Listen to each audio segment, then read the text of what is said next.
안녕하세요. 오늘은 제가 한때 빚으로만 내 사업을 운영한 적이 있었는데 그 이야기를 한번 해볼게요. 개인이 빚을 얼마나 끌어올 수 있는지, 어떻게 해야 내 신용등급 안에서 최대치의 빚을 끌어올 수 있는지 그 이야기를 해보겠습니다.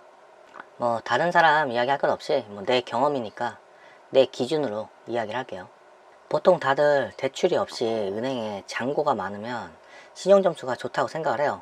신용점수는 말 그대로 은행과 거래 실적이 있어야 됩니다. 거래 실적이란 돈을 빌리고 갚은 이력을 이야기하는데 여러분이 일반적으로 잘 쓰시는 신용카드 이것도 신용점수에 영향을 많이 줍니다. 내가 20대 초중반 때 카드사에서 카드 만들려고 엄청 전화가 왔는데요. 그 당시 내가 무슨 생각이었는지는 모르겠는데 그냥 다 발급받았어요. 그래서 지금 이렇게 카드가 되게 많습니다. 이렇게 보여주는 신용카드들이 한 11장 정도 돼요. 좀 시간이 지나서 안 사실인데 신용카드 여러 장 발급받는 것도 내 신용점수를 많이 갉아먹어요.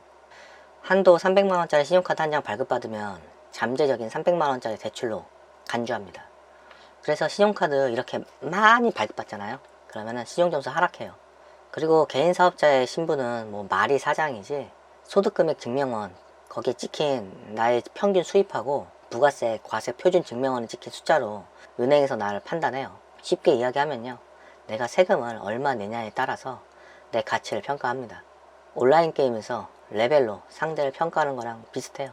단 보통의 온라인 게임은 죽어도 레벨은 그대로인데 우리의 리얼 라이프는 사업이 망하잖아요. 신용점수가 8에서 10등급 레벨에서 다시 올라와야 돼요. 저는 그래서 신용점수가 낮으면 재기가 힘들다고 봐요. 그래서 대부분의 초반 자영업자들은요, 세금을 낸 이력이 얼마 안 되잖아요. 거의 백수랑 다를 바 없다고 보시면 돼요. 앞전 영상에서 1금융 신용대출하고 마이너스 통장만 썼는데 카드론 대출로 1금융권에서 대출을 회수했다고 말씀드렸잖아요. 그 이후의 이야기예요. 1금융에서 대출 회수 후에요, 마이너스 통장 800만원만 쓰고 있었고요. 다행히 그 해에 장사해서 마이너스 통장만 빼고 나머지 빚은 다 갚았어요. 하지만 이 빚을 갚은 거지 다음 해 물건을 제작하려면 돈이 필요했어요. 그리고 당시에 내가 사업을 막 시작할 때라 항상 돈에 늘 쪼들렸습니다. 옛날에는요, 빚을 다 갚고 나서 6개월 뒤면은 신용점수가 다 회복이 됐어요. 그래서 다시 1금융에서 제 대출을 받았는데 이걸 악용하는 사례가 많아갖고요, 예전 내 신용점수를 회복하려면요 1년 이상 시간이 필요했어요. 어쩔 수 없이 다시 제 2금융에서 돈을 빌렸습니다. 저는 23살 군대 제대 후에 신용카드를 처음 만들어 갔고요, 그때부터 웬만한 건 다 신용카드로 결제를 했습니다. 그래서 빚이 5억이니 지금까지요, 단 한 차례도 신용카드 연체한 적이 없어요. 저 빚은 있지만 신용불량자는 아닙니다. 오랜 시간 잘 쓰고요, 잘 갚다 보니까 카드 한도가 장당 1000만원 이상이었어요. 그리고 카드론 빌리고 나서요, 한 4, 5개월 안에 다 갚아버리니까 내가 특별히 한도 증액을 요청하지 않았는데 신용카드 한도도 더 늘어나고요, 카드론 금액도 증액되고 금리는 한 18에서 19%? 여기에서 9에서 11%까지 떨어졌어요. 그때는 3금융 최고 이자가요 34.9%였어요. 그 이전엔 44에서 49%. 그래서 카드론 17에서 19% 이자가 그렇게 비싼 이자는 아니었습니다. 그 훨씬 이전에는 법정 최고 이자가 66%였어요. 아세요? 당시엔 17% 이자를 사업에 끌어다 써도요, 이자를 주고도 이윤이 남았습니다. 지금 15% 넘는 이자 끌어다 써서 자영업하면 남는 게 있을까요? 참고로요, 이자 제한법을 국회에 상정한 우리 심상정 누님한테 정말 감사하게 생각하고 있어요. 법정 최고 이자가 이 어려운 시기에 66%가 유지됐다 생각을 해보십시오. 아주 끔찍합니다. 잠시 이야기가 샜네요. 다시 본론으로 돌아와갖고, 그리고 앞전 카드론을 쓰면서 아주 중요한 정보를 하나 알았습니다.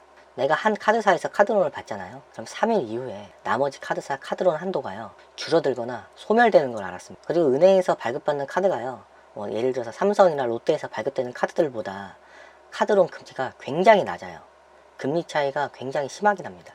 예를 들어서요, 가지고 있는 카드 10장에서 한 카드당 500만원의 카드론 한도가 있다고 치면은 토탈 5천만원을 빌릴 수 있는 게 아니라 실제로 내가 빌릴 수 있는 한도는 35% 정도밖에 안 돼요. 한 1600만원에서 1750만원 사이 그 정도입니다. 하지만 그날 하루 만에 다 빌리잖아요. 그럼 카드론 한도 5천만원을 다 받을 수 있어요. 내가 돈을 빌린 이력이 카드사들한테 공유되기 전에 빌리면 한도 전체를 다 빌릴 수 있습니다. 아시겠죠? 하루 만에입니다. 그리고 왜 그런지는 내가 모르겠는데 대출 받으라고 전화 오는 사람들한테 카드론 대출 받잖아요. 그럼 내가 직접 카드론을 대출 받는 것보다 훨씬 더 많은 금액을 받을 수 있어요. 그리고 한번 카드론을 빌리고 나서 잘 갚으니까요, 카드론 한도가 500만원에서 많이 늘어난 카드사는 1500만원까지 늘어나 있고요. 10개의 카드사 전체에서 카드론을 빌리잖아요. 그럼 1억이 살짝 넘는 돈을 빌릴 수 있었어요.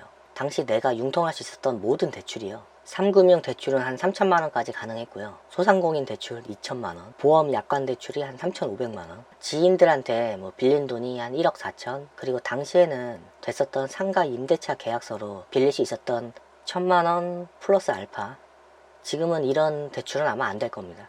그리고 당시에 1금융권에서 적금을 담보로 마이너스 통장도 만들어 줬는데요. 예를 들어서 2천만원짜리 적금이 있으면요, 적금을 담보로 3천만원짜리 마이너스 통장을 개설해 줬어요. 근데 문제는 2천만원짜리 적금이 풀로 차있지 않은 적금이라는 겁니다. 한 2달만 넣어놓고요, 깡통 적금으로 마이너스 통장을 만들었어요. 그 다음에 마이너스 통장 갱신하고 새로 적금 들어서 담보 잡히고요. 만기된 적금은 내가 쓰고. 아마 이것도 지금은 안 될 거예요.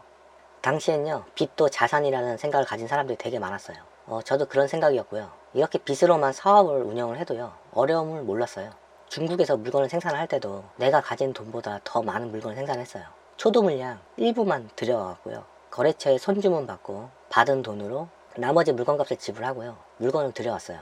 그렇게 1,500에서 2천만원의 계약금만 주고요, 거의 1억에 가까운 물건을 생산했어요. 뭔가 이렇게 이야기하니까 거짓말 같기도 하고 한편으론 대단해 보이지 않나요? 사업가랑 사기꾼이랑 큰 차이 없어요.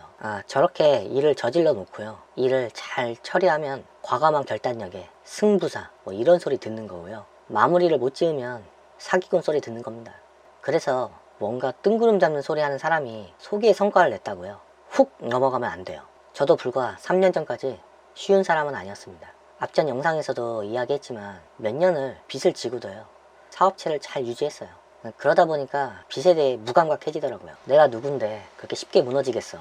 이런 자신감이 늘 충만했습니다. 어느 순간부터 빚만 매년 2천만원 이상 상환하고 있었는데 장사 잘해서 갚지 이런 생각이었고요. 실제로 비싼 이자를 끌어 쓰잖아요. 그럼 그만큼 물건값에 반영을 했어요.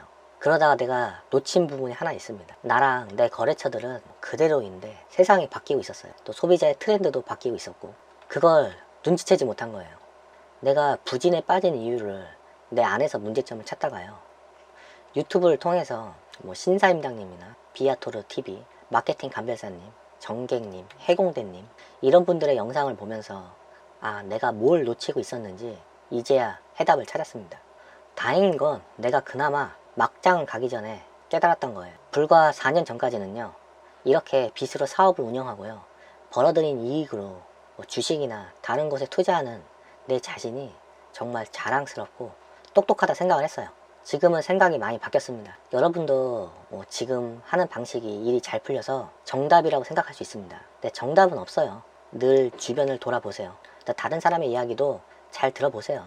그리고 자영업을 하게 되면요, 현찰은 산소 같은 겁니다. 끊임없이 내 사업체에 공급을 해줘야 돼요. 사장이 돈만 잘 끌어와도요, 할 일은 하고 있는 겁니다. 그냥 이런 것도 있구나 알고 있어서 나쁠 건 없잖아요. 그럼 영상을 마칠게요. 다음 영상에서 봐요. 빠이빠이. 도덕적 해이긴 하지만 솔직히 마음만 먹으면요, 국가의 정책을 악용해서 빵원에서 자본금 1억을 순식간에 만들 수 있습니다. 1년의 작업기간이 필요하죠. 유튜브에서 그런 걸 알려드릴 순 없지만 여러분이 상상력과 약간의 머리만 굴릴 수 있다면 금방 그 방법을 찾으실 수 있을 거예요. 대한민국이 헬조선이라는 사람들이 많죠. 전 그런 말 하는 사람들 보면 솔직히 없어 보여요. 막상 그들과 이야기해보면 해외를 다녀본 적도 없고요, 왜 한국이 헬조선인지 설명도 못합니다. 지금 대한민국엔 엄청 다양한 지원 프로그램이 많아요. 청년 창업 지원 프로그램도 많아서 아이디어만 있으면 얼마든지 국가 지원을 받을 수 있고요. 이걸 악용하는 사람들이 많이 있어요. 문제는 정보력이에요. 아는 사람만 알고 이런 지원 프로그램을 받아본 사람만 계속 받아봅니다. 저도 소상공인 대출만 총 4번 6천만 원을 지원받았어요. 갚고 빌리고.